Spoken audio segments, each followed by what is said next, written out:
Hello नमस्कार दर्शकों, झनक सीरियल में मैं आप सभी का स्वागत करती हूँ। इंटरेस्टिंग एपिसोड को देखने के लिए ऐसे ही लाइक और सब्सक्राइब कमेंट करते रहिए। हम यहाँ पे देखते हैं अंजना जो होती है वो मोन को बता रही होती है, बट मोन काफ़ी उदास बैठी होती है, ना खा रही होती ना पी रही होती है। जेठू मोनी भी उसको कब से मना रहे होते हैं। वो बताते हैं कि मोन तुम खाओगी नहीं तो तुम ऐसे वीक पड़ जाओगी, और फिर ये अच्छी बात तो नहीं ना मोन माँ, खा लो। और ज़िंदगी में तो ऐसे थोड़े बहुत सच आते रहते हैं, इसमें इतना क्या, तुमको पता है ना हम लोग तुमसे कितना प्यार करते हैं, तुम खाओगी तभी तो हम लोग भी खाएंगे। तभी मोन बोलते ही नहीं जेठू, मुझे ज़रा भी भूख नहीं है। तभी यहाँ पे जेठू को छोटौन कॉल करते हैं और बोलते हैं कि मैं बस 5 मिनट में पहुँच जाऊँगा। मोन ने कुछ खाया कि नहीं। तभी जेठू बताते हैं वो बिल्कुल भी कुछ नहीं खा रही है, छोटौन तुम जल्दी से आ जाओ। अंजना बोलती है पता नहीं क्या हो गया, किसकी नज़र लगे, बच्ची ना कुछ खा रही है ना पी रही है, उसकी हालत मुझसे ऐसे देखी नहीं जा रही। तभी जेठू बोलते हैं मोन माँ ऐसे खा लो, ऐसे ऐसे चुपचाप नहीं बैठते हैं। दूसरी तरफ हम देखते हैं कि पायल जो होती है वह अपने हस्बैंड को किसी से बात करते हुए रंगे हाथों पकड़ लेती है, और वह सोचती है कि आज वो तो जाके एक्सपोज करेगी। जहाँ पे सुरजीत बोलता है कि मैं सर्जरी के बाद तुमसे मिलता हूँ। पायल तुरंत जाती है बालकनी में और बोलती है कि आप किससे बात कर रहे थे और कहाँ जाने की बात कर रहे थे। तभी सुरजीत डर जाता है 1 मिनट के लिए और वो बताता है कि पायल ऐसा कुछ भी नहीं है, मैं तो सिर्फ सर्जरी के रिलेटेड बात कर रहा था। मैं बोल रहा था कि कुछ अगर ऐसा केस रहा तो मुझे बाहर मिलना होगा। पायल बोलती है अगर ऐसी बात है तो दीजिए फ़ोन। सुरजीत डर जाता है, उसे लगता है कि पायल इस तरह से फ़ोन मुझसे कैसे मांग सकती है। तभी पायल बोलती क्या हुआ, आप मुझे ऐसे क्यों देख रहे हैं, मुझे चुपचाप फ़ोन दीजिए अगर आपने कुछ गलत नहीं किया है। सुरजीत बोलता है कि पायल व्हाट इज़ दिस, अगर मैं तुम्हारे पर्सनल स्पेस में इंटरफेयर नहीं करता तो तुम्हें भी मेरे पर्सनल स्पेस में इंटरफेयर नहीं करना चाहिए। क्या मैंने तुमसे कभी तुम्हारा फ़ोन मांगा या बोला मुझे कुछ चेक करना है, तो फिर तुम मेरे फ़ोन को क्यों मांगना चाहते हो, मुझे ये नहीं समझता है। तुम्हें मेरे पे भरोसा नहीं है क्या। पायल बोलती है भरोसे के साथ जो ये सब आप करते हो इसका शक भी है, मुझे पता है कि आप मुझसे कुछ छिपा रहे हैं और वो बात मैं अच्छे से जानती हूँ। तभी सुरजीत बोलता है कि पायल अभी हम 1-2 बच्चों के माता पिता हो चुके हैं, हमें मैच्योरिटी के हिसाब से सोचना चाहिए, तुम जो मुझ पर हमेशा शक करती हो वो गलत है। तभी पायल बोलती है कि अगर मैं शक कर रही हूँ तो उसके पीछे का भी वजह है, पास्ट में कुछ ऐसी चीज़ें हरकतें हुई हैं आपसे, इसलिए मुझे शक करना पड़ रहा है। तभी हम देखते हैं कि अंजना काफ़ी समझाते परेशान हो जाती है और छोटौन आ जाते हैं। छोटौन जो बोलते हैं मून कहाँ पे हो, देखो मैं तुम्हारे लिए क्या रहा हूँ, तुम्हारे छोटे ताऊ जी छोटे काका क्या तुम्हारे लिए लेके आए हैं, क्या तुम इसे खाना नहीं चाहोगी। देखो तुम्हारे लिए मीठे मीठे रसगुल्ले कल भी लाया था, लेकिन मुझे पता है तुम बासी कुछ पसंद नहीं करती, तुम्हें ताज़ा ताज़ा खाने की आदत, अब तुम फटाफट 1 चम्मच खा लो फिर मैं भी खा लूँ। अनिरुद्ध जो होता है दूर खड़ा होकर देख रहा होता है ये सब। जेठू काफ़ी खुश होते हैं, चलो अब छोटौन आया है तो शायद खिला भी दे। छोटौन बोलता है क्या हुआ, अब तुम अपने छोटौन काका की भी बात नहीं सुनोगे, उनके कहने पे भी नहीं खाओगे।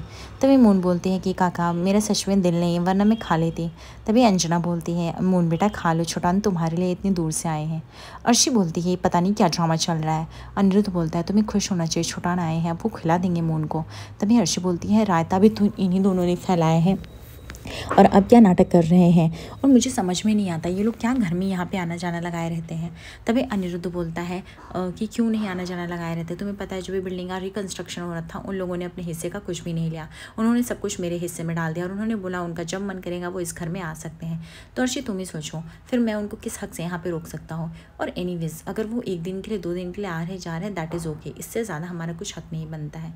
तभी यहाँ पे जेठू बोलते हैं अब मून तो खा नहीं रही है, वो तो हमारी बातें नहीं सुनती है ना समझती, बड़ी हो गई तो खुद से फैसले लेते हैं। तभी छोटौन बोलते हैं अगर तुमने नहीं खाया तो मैं तुम्हारे ससुराल वालों को बता दूंगा कि तुम खाना नहीं खा रही हो, या फिर तुम्हारी सास को कॉल करके बोल दूंगा कि तुम नाटक करती हो। तभी यहाँ पे अर्शी बोलती है क्या कुछ भी बातें कर रहे हैं, पहले तो उसको अपसेट करते हैं और अब नाटक कर रहे हैं। तभी अनिरुद्ध बोलता है अर्शी जैसा तुम समझ रहे हो वैसा मैं नहीं समझ रहा हूँ, अगर उसके वजह छोटौन की वजह से मून के चेहरे पे हंसी आ सकती है और अगर वो थोड़ा बहुत कुछ खा लेती है तो इसमें क्या बेवजह है। आई थिंक हमें अपनी बेटी का उस पर फोकस करना चाहिए। अदिति का अगर मूड तुम्हें पता है कैसे मूडी है वो, और उसको छोटौन ही ठीक कर सकता है, जैसे उसका मूडीपन ठीक होगा वो हमसे बात करेगी। बट राइट नाउ अगर हम बाहर गए तो वो हमसे वैसे भी बहुत ही गुस्सा है, इसलिए हमें ज़्यादा बात नहीं करनी चाहिए।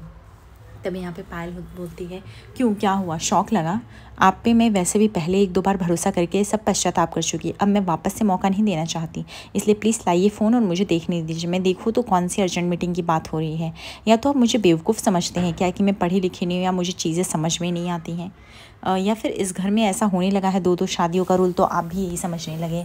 ये सुनकर तो सुरजीत को गुस्सा आ जाता है। सुरजीत बोलता है 2-2 शादी का मतलब क्या पायल, तुम ऋषि के बारे में बोल रही हो? तभी यहाँ पे पायल बोलती गलत क्या बोल रही हूँ, मैं जो बोल रही हूँ सब सही तो बोल रही हूँ। पहले ऋषि अदिति के सामने उस लड़की से शादी करता है, फिर उसको लेके आता है, सच्चाई छिपाता है, उसको उसके सामने घर में रखता है, उसकी साइड लेता है। अदिति पे क्या बीतती होगी कोई इमेजिन भी नहीं कर सकता है।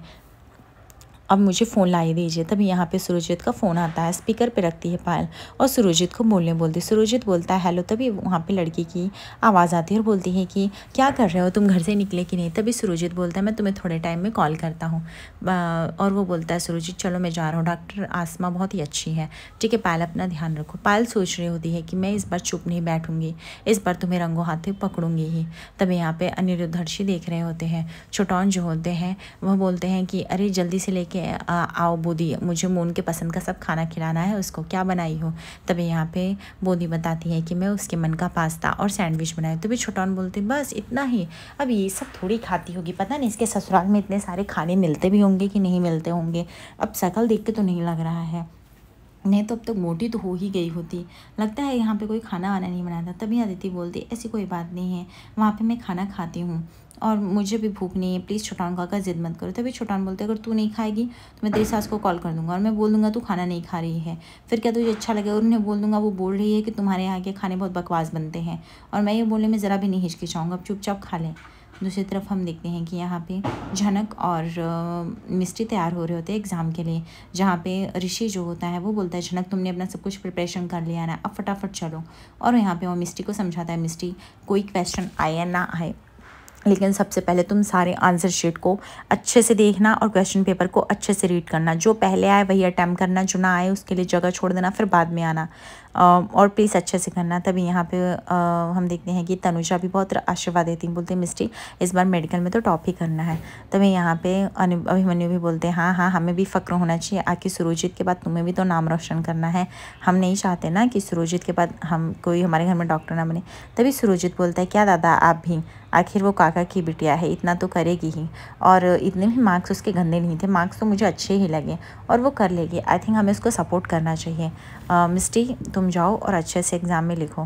तभी पायल बोलती हाँ और अपने काका की बात याद रखना, उनसे भी आगे जाना है तुम्हें, ठीक है? तभी ऋषि बोलता है देख मिस्टी कॉन्फिडेंस अच्छी बात है, ओवर कॉन्फिडेंस बिल्कुल नहीं, तो मैं तुझे बता रहा हूँ क्या करना है क्या नहीं, तो तू प्लीज़ उस पर ध्यान देना।